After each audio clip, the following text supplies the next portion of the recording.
होगा, लेकिन जम्मू के लोग भ्रष्टाचारियों को पसंद नहीं करते हैं। ये बात अच्छे तरीके से अपने पल्ले बांध रहे हैं। चाहे आप किसी भी कुर्सी पे बैठे हो, लोगों के सेवक हैं आप। लोगों की बात सुनो। इतनी इतनी परेशानियां लेकर लोग यहाँ आते हैं और धक्के मारकर उनको बाहर निकालते हो तुम। तरीके से गुंडागर्दी यहाँ चल रही है, किसी की सुनवाई नहीं है। भ्रष्टाचार का बोलबाला है, लूट सूट की जा रही है। 3 साल से लगातार लोगों के पैसे आ रहे हैं कंपनसेशन के और उनको नहीं दिए गए हैं। वो हर साल लैप्स हो जाते हैं पैसे और लोग चक्कर लगा लगा कर यहाँ उनके लोगों के यहाँ जूते घिसके, लेकिन यहाँ इनको अभी तक उसकी जो है कोई चिंता नहीं है। जो माल देता है उसी का काम होता है। कोई फाइल यहाँ हिलती नहीं है जब तक पैसा न दिया जाए। ये भ्रष्टाचार का अड्डा जो बनाया हुआ है आप लोगों ने, इसको ध्वस्त करेंगे हम और भ्रष्टाचारियों को बख्शेंगे नहीं। आप चाहे पुलिस भेजो या मिलिट्री भेजो। आज वो कहते हैं पुलिस वालों कहते हैं इनको धक्के निकाल मार के बाहर निकाल दो।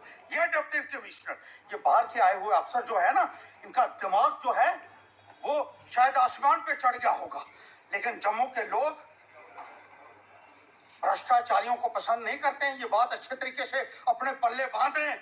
चाहे आप किसी भी कुर्सी पे बैठे हो, लोगों के सेवक हैं आप, मालिक नहीं है। लोगों की बात तुमको सुननी पड़ेगी, नहीं तो अपने जाओ, अपने स्टेट में जाकर नौकरी करो।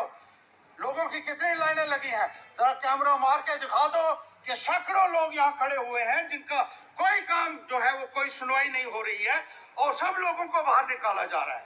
और जिस तरीके से ये गुंडागर्दी का माहौल इन लोगों ने बनाया हुआ है, अपने अपने पिताजी की कुर्सी समय रखी है, ये पब्लिक की कुर्सी है और तुम पब्लिक के सर्वेंट हो। ये बात याद रखो मिस्टर डिप्टी कमिश्नर जम्मू। और जिस तरीके से यहाँ गदर तुमने डाला हुआ है, ना किसी का टेलीफोन ये डीसी साहब उठाता है, ना किसी को जवाब देता है, ना किसी को टाइम देता है और दफ्तर में भी नहीं बैठा होता है।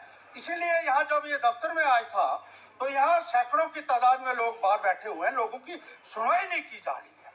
कहता मैं बहुत बिजी हूँ, लोग बाहर बैठे हुए हैं। ये भाष्य जो है ये अंदर क्या कर रहे हैं ये भी आपको पता लगेगा तो रोंगटे खड़े हो जाएंगे सबके ये सुनकर भी। और जिस तरीके से ये हालात इसने बनाए हुए, पुलिस वाले को कहता है इसको ले जा।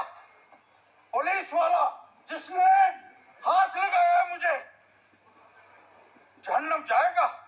याद रखना, हमें अधिकार है यहाँ। तुम पब्लिक के सेवक हो, लोगों के मालिक बनने की कोशिश मत करो। लोगों की बात सुनो। इतनी इतनी परेशानियां लेकर लोग यहाँ आते हैं और धक्के मारकर उनको बाहर निकालते हो तुम। इस किस्म के अफसर भेजे यहाँ बाहर से, डीसी सारे बार, खुद भी डीसी और बीवी भी डीसी। अरे लेफ्टिनेंट गवर्नर साहब कुछ तो देखिए। कमिश्नर का काम समझ सकते हैं, इसको पता ही नहीं है जंदरा कहाँ है, इसको पता ही नहीं है सरोट कहाँ है, इसको पता ही नहीं है कि पंजुआ कहाँ है, इसको पता नहीं है कठाड़ कहाँ है। ये क्या इंसाफ करेगा लोगों के साथ? कोई ऐसा डीसी लगाओ जो जम्मू कश्मीर का बशिंदगान हो, जिसको जम्मू कश्मीर के हालात की जानकारी हो, जिसको जम्मू कश्मीर के लोगों की समस्याओं की जानकारी हो। और लोग कहते हैं कि 20-20 बार चक्कर लगा के भी उनको टाइम नहीं मिला मिलने का और उनकी दरख्वास्तों को रद्दी की टोकरी में डाल दिया इसने। यह सूरत हाल है। गवर्नर साहब मेरी आपसे अपील है कि ऐसे लोगों को जिनका दिमाग ठिकाने नहीं है और जो लोगों को धक्के मरवाते हैं और लोगों की बात नहीं सुनते हैं, लोगों की दरखास्तें फेंक देते हैं, उनको कहीं और लगा लीजिए, कोई बॉर्डर में भेज दीजिए उनको बहुत शौक है। लेकिन यहाँ उस आदमी को लगाइए जिसका दिमाग ठीक हो, जो लोगों की बात सुन सके और उसके ऊपर एक्शन हो सके। यहाँ वो नहीं हो रहा है और लोगों के अंदर भारी रोष है, मैं आपको बता दूं गवर्नर साहब। और ये उनके खिलाफ भी सख्त से सख्त कार्रवाई हो।